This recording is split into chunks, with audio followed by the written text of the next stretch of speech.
Bonjour à toutes et tous, je suis Cécile Petit-Demange.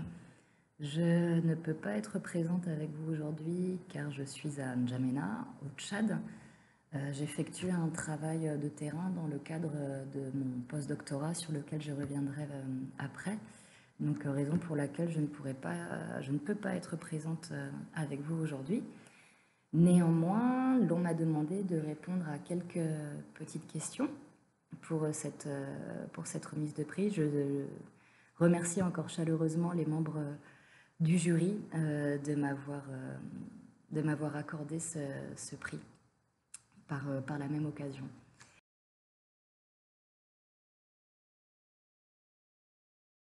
Malheureusement, je n'ai pas étudié à l'EHESS.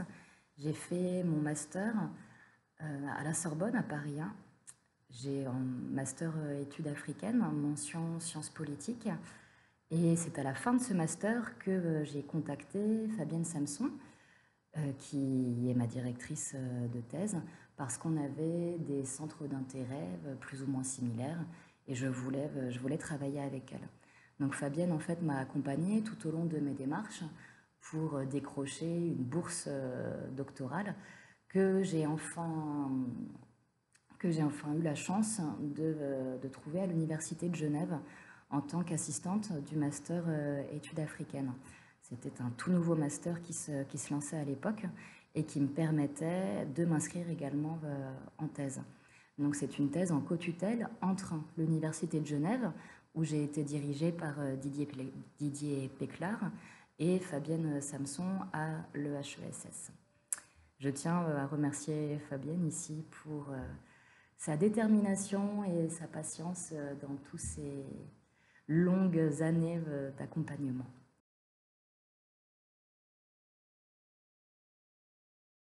Ma thèse, en fait, porte sur les interactions entre religieux et politiques, ou comment plus précisément l'islam, en fait, a participé à la construction et à la formation de l'État tchadien. Je reprends ici la définition donnée par Berman et Lonsdale. Donc la construction, c'est l'effort conscient de créer un appareil de contrôle de l'État. Et la formation, c'est ce processus historique, inconscient, contradictoire, fait de conflits, de négociations et de compromis entre divers groupes.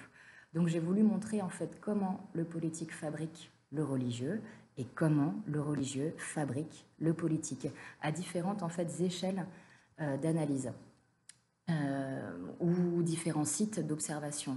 Donc pour ce faire, je me suis placée tout d'abord à un niveau très local en m'appuyant sur la diffusion du salafisme dans une des régions du Tchad dénommée le Bahr el Ghazal. Puis je me suis placée au niveau de l'État via le Conseil supérieur des affaires islamiques, qui est en fait un organe para-étatique en charge de chapeauter la gouvernance du religieux. Je me suis également placée au niveau du champ du développement via les ONG religieuses ou encore à une échelle vraiment intime en montrant comment les fidèles salafistes réarrangent leur vision du monde et notamment du politique.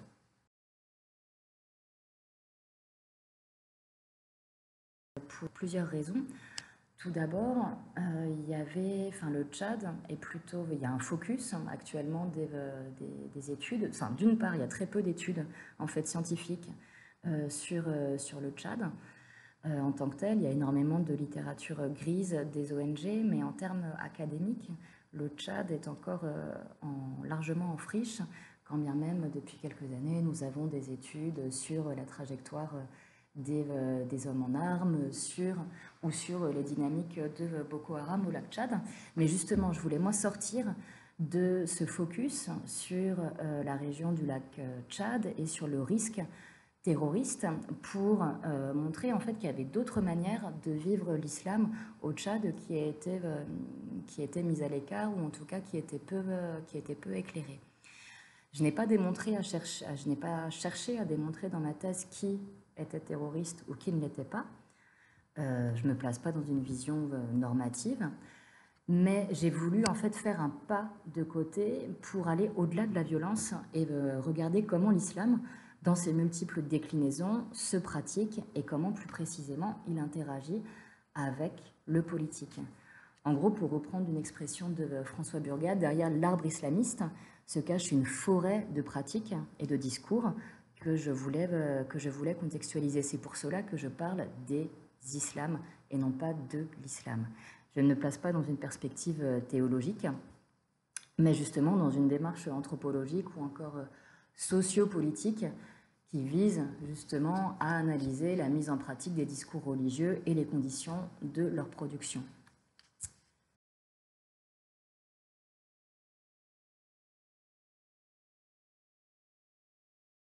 Eh bien, je suis tout simplement ravie. C'est un superbe prix. Et puis qui vient couronner plusieurs années assez difficiles. J'avoue que je suis tombée enceinte juste au moment où je me remettais à l'écriture de ma thèse, parce que j'avais pris en fait une année de pause, entre guillemets, enfin oui, de pause pour me lancer dans des études d'infirmière. Donc j'ai obtenu ma première année d'infirmière et puis par la suite, j'avais demandé 2 années sabbatiques à mon école pour terminer ma thèse. Et c'est justement à ce moment précis où je venais de terminer ma première année d'études d'infirmière et que je me remettais à l'écriture de ma thèse que je suis tombée enceinte. Donc le temps a été le temps m'était compté. J'ai dû faire très très rapidement avec beaucoup de pression, et la naissance de ma fille qui a été qui a été un moment merveilleux ne m'a cependant pas facilité la tâche pour terminer la rédaction et soutenir ma thèse. Donc voilà, ce prix vient également couronner des efforts personnels importants et donne de la joie voilà, à ma vie de famille.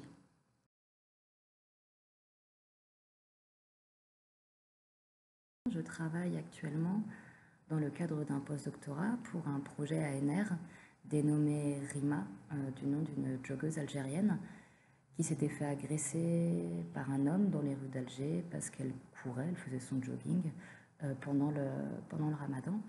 Donc c'est un projet coordonné par Fabienne Samson et Marie-Nathalie Leblanc de l'Université du Québec à Montréal. Et c'est un projet en fait qui vise à voir comment les femmes réagissent, luttent, militent par le biais du religieux. En fait, comment les femmes réinventent leur vie intime comme publique via l'islam.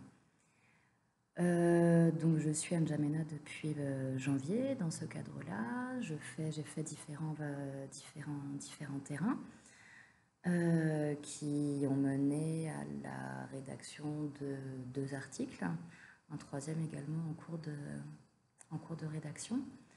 Et je suis également aussi actuellement participante, observatrice au dialogue national inclusif et souverain tchadien, donc qui me prend pas mal de temps. J'observe ce dialogue par les lunettes du genre.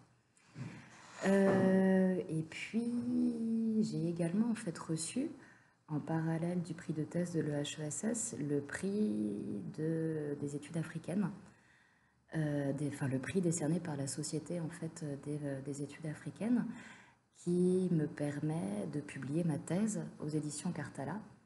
Donc ça va être aussi un gros morceau de travail qui va bien m'occuper les prochains mois. J'ai laissé tomber, enfin pour le moment j'ai mis de côté mes études en soins infirmiers pour me lancer à fond en fait dans la recherche. Voilà, c'est pour le moment, enfin, je suis tellement ambivalente. comme nos petites démateuses, mais je crois qu'on l'est tous. Donc voilà, je continue au sein de la carrière, je continue dans la carrière scientifique. Et puis je souhaite aussi remercier en fait les membres du jury de l'EHESS parce que ce prix m'indique aussi que non, je ne me suis pas trompée de voie et que finalement je suis tout à fait légitime à épouser la carrière de chercheuse. Donc j'espère que cette thèse et puis le bouquin circuleront et seront vulgarisés dans différents milieux, que chacun puisse se l'approprier et en tirer quelque chose. Voilà, je vous remercie, je vous souhaite une excellente soirée. Merci encore à tous et toutes. Merci.